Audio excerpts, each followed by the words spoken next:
Yo, Scarlet, I think I found your new favorite game. It is a World War III simulator.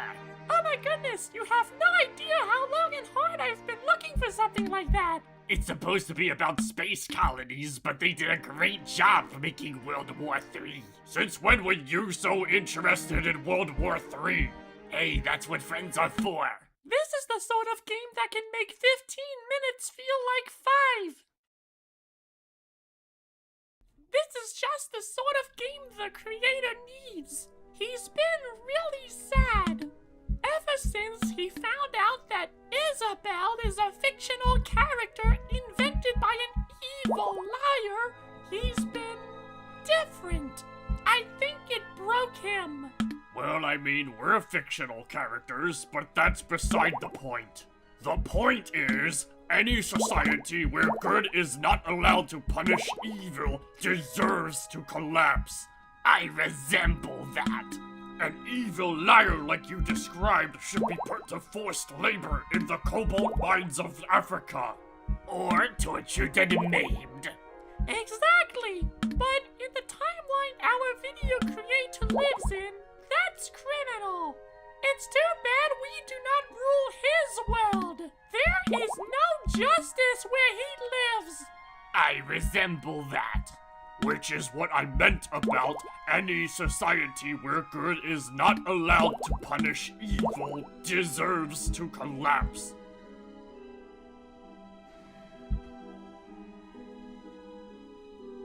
We have to help him.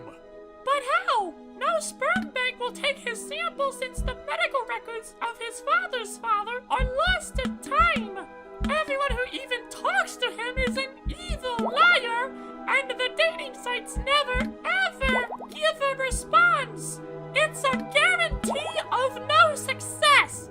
Then I know exactly what we're doing next episode.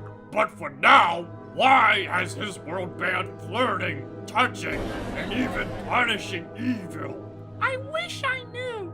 If I had to guess, it's because the culture presumed the common human would be rational and enlightened, like my empire, not the animals and beasts that rule by democratic majority in his timeline.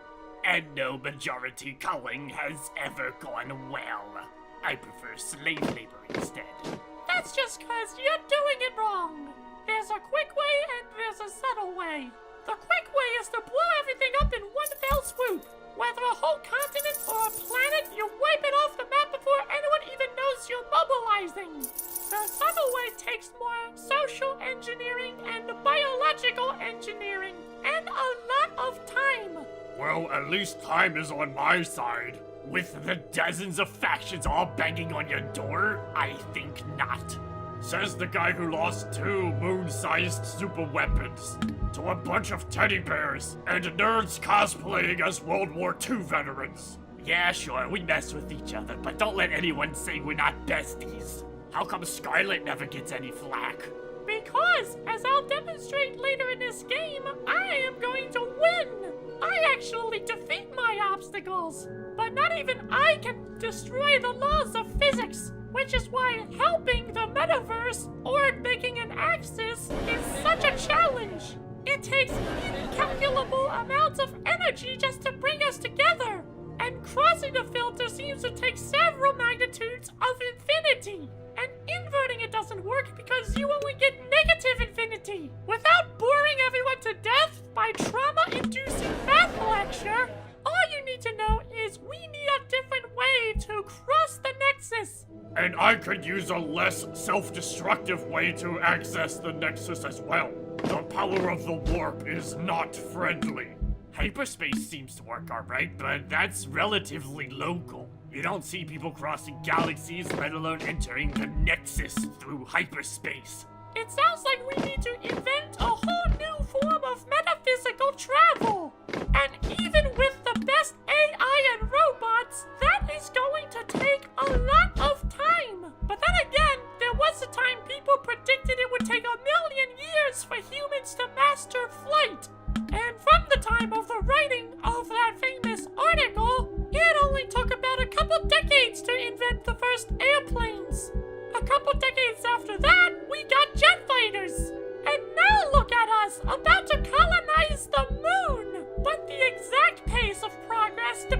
on which timeline you're looking at. And here is where things get metaphysical again. Traditional belief would tell you that there is only one timeline, and its future is as set in stone as its past. But quantum superpositioning reveals an odd quirk to that. Time does superpositioning also, which means there is a meta-time, like how quantum superpositioning lets all the possible states be true at the same time. So too is the case for time itself. It's a little bit like Doctor Strange, actually.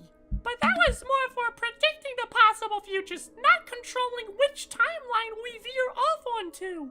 So far, nobody has been able to exercise that level of control over meta-time. Not even me, by the way. And I'm supposed to be the perfect human. But what the revelation of meta-time means is that implicitly there is a way to time travel. We just veer off onto a different timeline.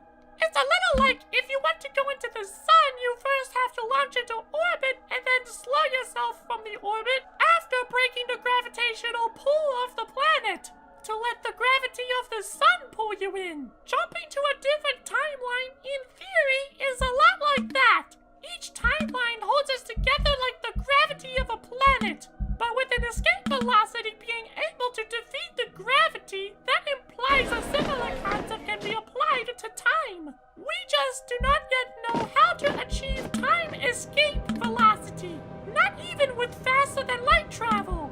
Faster than light causes a photonic boom, not time travel. The photonic boom is what results in the yellow comet we see in the flying trapezoids. The original ships that the British call the Cobra. You know, named after the original Elite Games from 1984. Boring! I thought you said you were not going to traumatize us with nerd lectures. Nerd lectures? This is how to figure out how to conquer and rule the Nexus! This nerd stuff is vital if you ever want us to create an interdimensional axis! So you'd better start to learn to appreciate the nerd stuff! By the way, I think we set a new personal best for the natural flow of a conversation. It's been over 7 minutes of this dialogue, and we haven't even commented on the video game in all that time. Well, excuse me for getting passionate on how to conquer the world, because that's exactly what I was talking about. So, conquering the world involves traveling through time and space.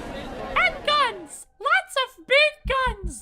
We gotta start wrapping up because next episode is my turn. And I know exactly what we're doing for next time. For in the grim darkness of the present, there is only evil and stupidity. And I will highlight that evil at length. But for now, we must depart. See you next time! See you next time.